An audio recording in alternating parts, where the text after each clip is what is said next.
എന്തിനാടി പൂങ്കൊടിയെ കാറി നീ കരയണത്?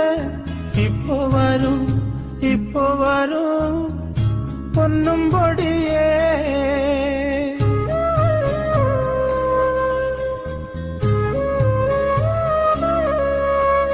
എന്തിനാടി പൂങ്കൊടിയെ കാറി നീ കരയണത്?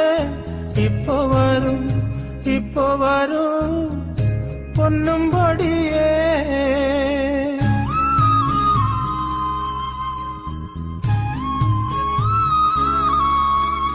മുല്ലമുട്ടു കാതിലിക്കും കല്ലുവെച്ച മൂക്കുത്തിയും അപ്പനിപ്പോ കൊണ്ടുവരൂ പൊന്നും പൊടിയേ.